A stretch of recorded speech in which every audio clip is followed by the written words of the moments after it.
Sistem panca indera. Panca indera adalah alat-alat tubuh yang mempunyai fungsi untuk mengetahui keadaan luar.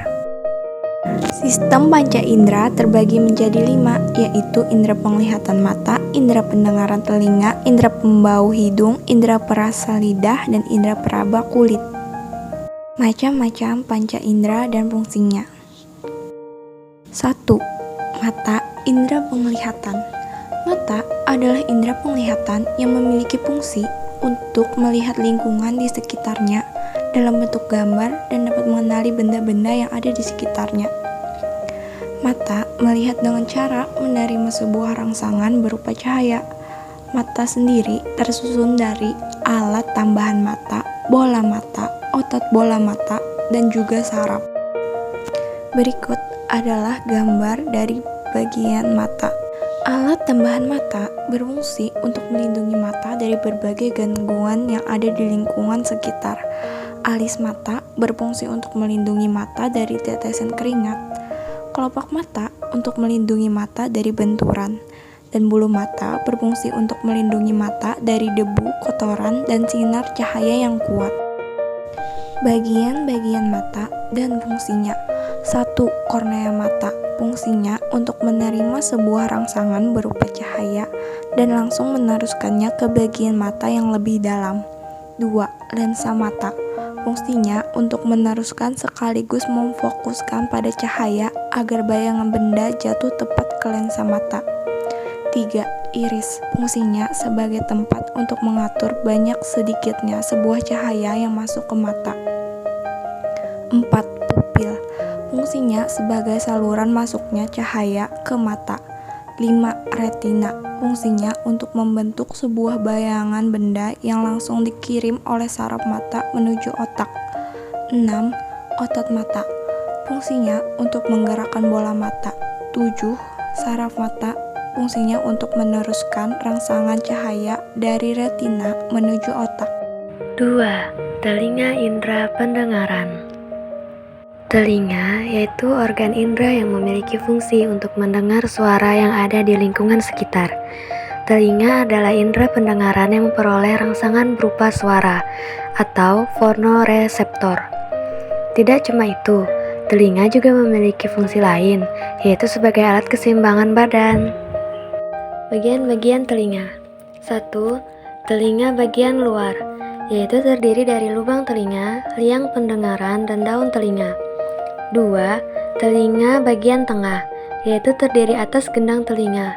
3. Tulang pendengar, atau martil landasan dan sanggurdi, dan saluran eustasius.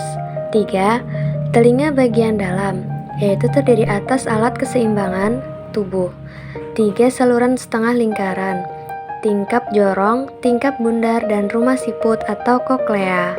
Fungsi bagian-bagian telinga. Daun telinga, lubang telinga, dan liang pendengaran.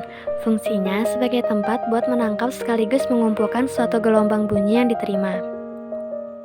Gendang telinga, fungsinya sebagai tempat buat menerima sebuah rangsang berupa bunyi dan meneruskannya langsung menuju ke bagian yang lebih dalam.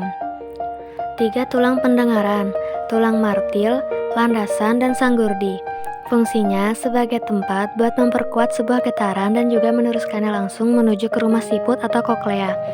Tingkap jorong, tingkap bundar, 3 saluran setengah lingkaran, dan koklea atau rumah siput.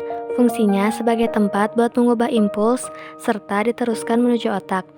Pada 3 saluran setengah lingkaran juga memiliki fungsi lain sebagai penjaga keseimbangan tubuh. Saluran eustasius. Fungsinya sebagai tempat buat menghubungkan suatu rongga mulut dengan telinga yang ada di bagian luar. 3. Hidung indera pembau. Hidung adalah sebuah organ indera yang fungsinya buat mengenali kondisi sekitar dengan suatu aroma atau bau yang dihasilkan. Serabut-serabut yang ada pada hidung adalah saraf penciuman yang letaknya di bagian atas selaput lendir hidung. Serabut-serabut itu bernama olfaktori, yang berfungsi untuk mendeteksi setiap rangsangan dari setiap zat kimia dalam bentuk gas di udara atau kemoreseptor. Bagian-bagian hidung dan fungsinya. 1. Lubang hidung. Fungsinya sebagai tempat keluar masuknya sebuah udara. 2. Rambut hidung. Fungsinya sebagai tempat buat menyaring udara yang masuk ke hidung saat bernafas. 3. Selaput lendir. Fungsinya sebagai tempat menempelnya kotoran yang ada di hidung dan sebagai indera pembau. Serabut saraf. Fungsinya sebagai tempat buat mendeteksi zat kimia berupa gas yang ada pada udara pernafasan. 5. Saraf pembau. Fungsinya sebagai tempat buat mengirimkan bau-bauan menuju bagian otak. Cara kerja hidung. Rangsangan berupa bau yang diterima lubang hidung diteruskan menuju ke epitelium olfaktori, lalu diteruskan kembali ke mukosa olfaktori, lalu saraf olfaktori. Kemudian menuju ke talamus dan diteruskan lagi menuju hipotalamus sampai pada akhirnya diteruskan menuju otak. 4. Lidah indera perasa. Lidah yaitu berfungsi untuk merasakan rangsangan berupa rasa dari suatu benda atau makanan yang masuk ke dalam mulut. Lidah bisa merespon rangsangan tersebut, jadi menghasilkan berbagai rasa seperti rasa manis, rasa pahit, rasa asam, dan rasa asin. Dalam lidah ada 2 kelompok otot yang berbeda, yaitu otot intrinsik. Fungsinya untuk melakukan sebuah gerakan halus. Otot ekstrinsik, fungsinya buat melakukan sebuah gerakan kasar saat sedang mengunyah atau menelan dan mengaitkan lidah pada bagian di sekitarnya. Pada bagian lidah, kalau kamu perhatikan, ada banyak sekali bintil-bintil. Bintil itu adalah papila atau ujung saraf pengecap. Dalam setiap bintil tersebut memiliki perannya masing-masing buat peka terhadap rasa tertentu berdasarkan letaknya di dalam lidah.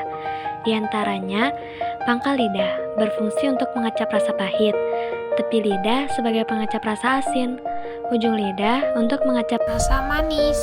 pada permukaan lidah yang ditutupi oleh 3 macam papila, di antaranya yaitu papila circumvallata, papila filiformis, papila fungiformis. 5. Kulit indera peraba. Struktur kulit. Kulit terdiri atas 3 lapisan, yaitu epidermis, dermis, dan hipodermis. Epidermis terletak pada bagian pertama. Dermis terletak pada bagian tengah atau bagian kedua. Hipodermis terletak pada bagian ketiga atau bagian akhir. Kulit yaitu bisa menerima berbagai rangsangan yang berbeda, yaitu seperti temperatur suhu, sentuhan, rasa sakit, tekanan, tekstur, dan yang lainnya. Dalam kulit, ada sebuah reseptor yang peka terhadap segala rangsangan fisik atau mekanoreseptor. Misalnya, pada sentuhan, tekanan, panas, dingin, dan juga nyeri. Reseptor tersebut juga berupa ujung saraf yang bebas atau ujung saraf yang udah diselubungi dengan sebuah kapsul jaringan ikat. Umumnya, pada setiap jenis reseptor cuma bisa menerima 1 rangsangan saja. Selain itu, kulit juga memiliki fungsi sebagai alat pelindungi bagi daerah dalam tubuh. Contohnya, untuk otot dan tulang. Dan tidak ketinggalan sebagai alat peraba yang sangat peka terhadap suatu rangsangan, yaitu sebagai alat ekskresi dan untuk mengatur suhu tubuh. Bagian-bagian kulit dan fungsinya. Kulit ari, fungsinya buat mencegah masuknya sebuah bibit penyakit dan buat mencegah penguapan air dari dalam tubuh. Kelenjar keringat, fungsinya untuk menghasilkan suatu keringat. Lapisan lemak, fungsinya untuk menghangatkan suatu tubuh. Otot penggerak rambut, fungsinya untuk mengatur sebuah gerakan rambut. Pembuluh darah, fungsinya untuk mengalirkan darah ke seluruh tubuh.